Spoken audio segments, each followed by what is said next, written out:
Digital Ascension Group, you guys can see the company behind me. I'm the principal there, and really over the long term, right now our main focus is family office, wealth management, private client services for people that have large allocations to digital assets.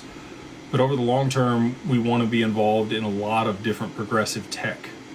So whether that's AI or space or quantum or robotics, there's a bunch of different technologies that are going to be converging. I've talked about this book before, but if you haven't read The Future is Faster Than You Think, I would highly recommend that book, just so that you can understand the different things that were really on the precipice of adoption as early as 2018. We're here 8 years later in 2026, and we're starting to see regulation around all these things.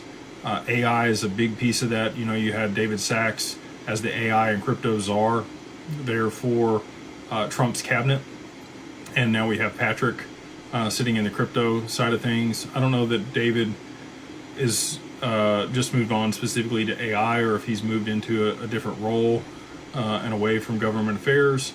I'd have to go look at that, but I know Patrick's now kind of in the seat driving the crypto discussion. We've got the Clarity Act being marked up this week. Exciting to see that. You've got a lot of large banks and Ripple there in DC tomorrow, having continued conversations around that. They did pass the markup with no Democratic support here recently. So unless they do get some Democratic support there in the Senate, I think it's highly unlikely that you're going to see the Clarity Act passed in the short term. Patrick, when he was talking on a podcast the other day, actually it was at Ondo Summit, he mentioned April 3rd is kind of the latest date for which he thought that might get passed. With midterms coming up, I really don't know. If they aren't able to get traction with the way that it's currently written, it may take much longer for that to get passed through as the focus shifts to midterms. And if the Democrats do win enough votes in either the House or the Senate, I do think it's probably going to get much more difficult for the Clarity Act to get passed as it's written.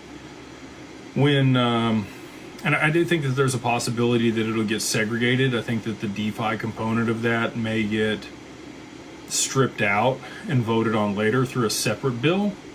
And you might see just the Clarity Act around the CFTC and the SEC and what their oversight is on when it comes to digital assets.